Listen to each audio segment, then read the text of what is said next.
Lundi 6 juillet 2020. Sur le vif, le balado du Crimis, épisode 12. Entretien en contexte de crise sociale et sanitaire avec Christophe Bedos, professeur agrégé et chercheur à la Faculté de médecine dentaire de l'Université McGill et professeur adjoint à l'École de santé publique de l'Université de Montréal.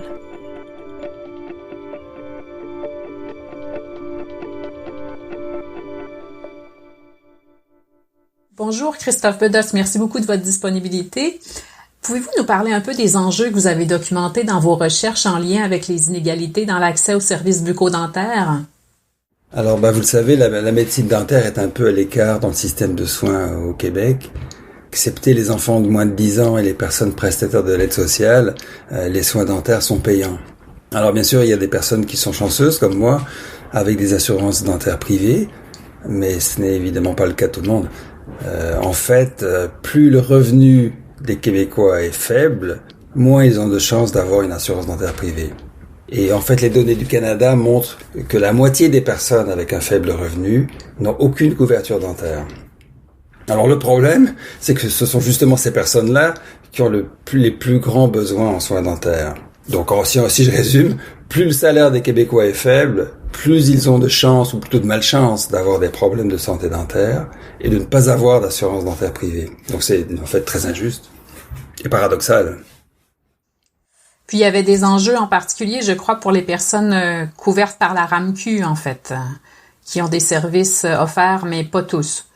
Oui, alors il y a des enjeux pour les personnes qui sont prestataires de l'aide sociale. Donc ces personnes bénéficient d'une couverture publique, mais pour elles aussi il y a des enjeux, des problèmes en termes d'accès, car tout n'est pas couvert. Les traitements de canal, par exemple, ne sont pas couverts. Les problèmes sont majeurs pour les personnes à faible revenu sans assurance, sans couverture privée, et qui sont pas non plus couvertes par la RAMQ. Donc ces personnes sont dans des situations vraiment précaires financièrement et elles doivent en plus, pour la plupart, payer les soins dentaires de leur poche. Donc on a fait des études justement qui montrent que ces personnes font face à des dilemmes importants, même parfois tragiques, et renoncent souvent à recevoir des soins dentaires.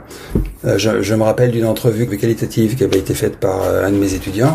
Et la personne expliquait qu'elle avait dû faire le choix entre les cadeaux de Noël de ses enfants et des soins dentaires.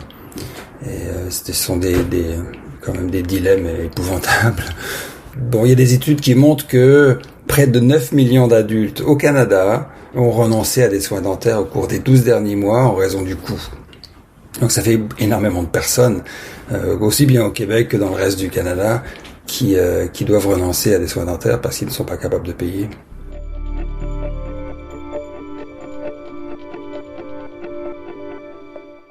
Et du côté des professionnels de la santé bucco-dentaire, qu'est-ce que ça implique pour eux, ce système, on peut dire, à 3 vitesses? Les professionnels sont frustrés. Ils sont frustrés parce qu'ils ne peuvent pas réaliser les traitements les plus appropriés. Soit ils peuvent pas réaliser les traitements que souhaitent les personnes ou que eux-mêmes suggèrent à leurs patients. Donc ils ont le sentiment effectivement de faire une dentisterie à plusieurs vitesses, une dentisterie pour ceux qui peuvent payer ou qui ont une assurance, une couverture privée, puis une dentisterie pour ceux qui ont peu de moyens et pour lesquels les choix thérapeutiques sont assez limités en fait. Et selon vous, la crise sanitaire et sociale qu'on vit présentement, est-ce que ça fait apparaître des nouveaux enjeux? Oui, évidemment, parce que on l'a tous vu, la situation est quand même grave. Des milliers de personnes ont perdu leur emploi, le chômage a grimpé, et en perdant leur emploi, beaucoup perdent leur couverture dentaire. Et même si elles n'ont pas perdu leur emploi, la pandémie a tendance à précariser la population déjà fragilisée ou fragile. Donc la capacité de payer pour les soins dentaires des personnes avec des revenus faibles ou modestes est quand même plus faible aujourd'hui qu'il y a 6 mois. Et cela, à mon avis, risque de durer encore quelques temps. C'est pas terminé. En même temps, les dentistes font également face à des défis. Ils doivent changer. D'abord, ils ont dû fermer leur clinique pendant un petit moment. Donc financièrement, ils sont menacés eux-mêmes. Et puis bon, les protocoles de désinfection ont changé, ce qui entraîne des coûts d'exploitation plus importants. Et donc, ils réclament une augmentation de leurs tarifs pour compenser ces coûts d'exploitation qui sont plus élevés.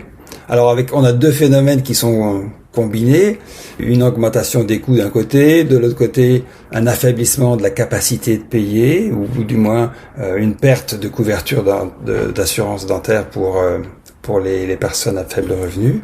Ça se traduit probablement déjà par un accès plus limité aux soins bucco-dentaires au Québec, et pas seulement au Québec d'ailleurs. Je pense que c'est un phénomène qui va s'appliquer dans toute l'Amérique du Nord. Selon vous, est-ce que le terreau serait fertile présentement pour entamer ou pour poursuivre une discussion collective sur l'accès universel aux soins dentaires? Oui, moi je pense que le moment est bon. J'avais déjà essayé de soulever cette question dans les médias il y a quelques mois à l'occasion des élections, puisque certains partis avaient commencé à mentionner la question de la couverture dentaire.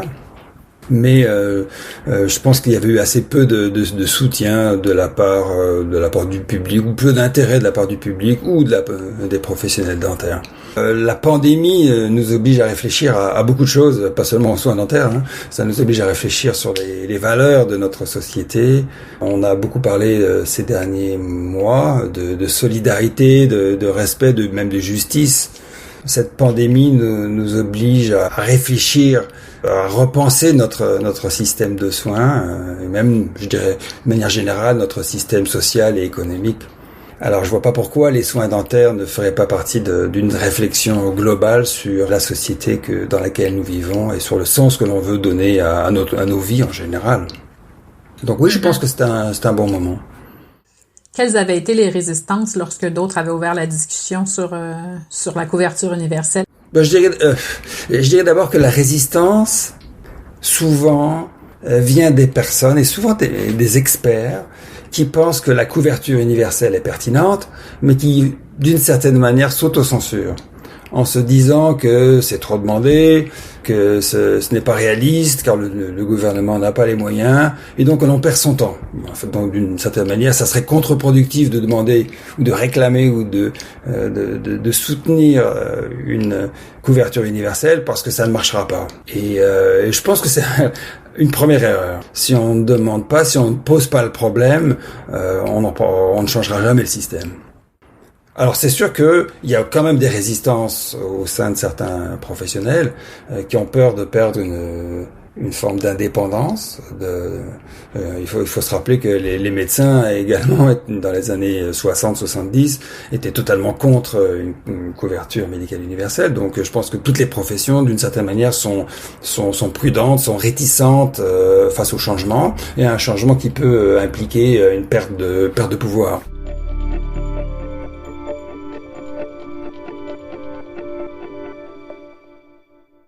Une de mes étudiantes de maîtrise a fait des entrevues avec des étudiants, des futurs dentistes, pour savoir quelle était leur position à ce sujet. Et elle a fait les entrevues avant la pandémie, mais elle a montré que beaucoup sont en faveur, sensibles aux bénéfices que pourrait apporter une couverture universelle. En même temps, ils ont peur que ça menace leur indépendance financière. Cela dit, je vois un petit peu d'espoir. J'ai été contacté il y a quelques jours par des étudiants qui veulent bouger, qui veulent faire changer le système. Donc des futurs cliniciens, des futurs dentistes qui disent non, ça n'a pas d'allure. On a besoin d'une couverture universelle au Canada. Puis il faut bouger, il faut alerter les médias.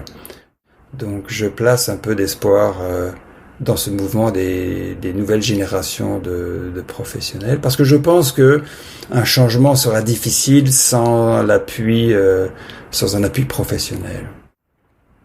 Donc, est-ce que je suis optimiste? Oui, mais modérément quand même. Modérément quand même, parce qu'il faut des décideurs politiques qui est une vision également, et qui est du courage. Et il faut une forme de courage, je dirais, pour imposer, ou du moins pour soutenir des mesures qui sont coûteuses. Il faut quand même le reconnaître. Il y aurait des coûts importants. Je veux dire, on paye déjà pour les soins dentaires, soit directement de notre poche, soit via les premiums que l'on paye à nos assurances privées.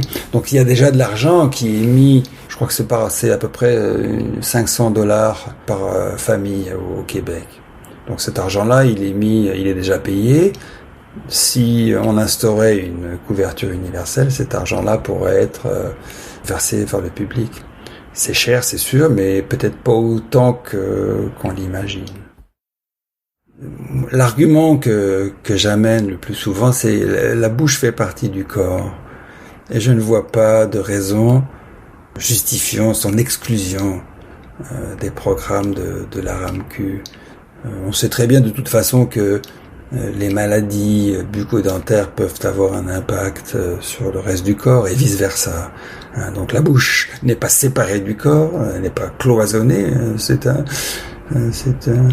une partie du corps comme les autres. Donc devrait-on arrêter de couvrir les maladies de l'estomac ou du cerveau? Non. Donc il n'y a pas de raison.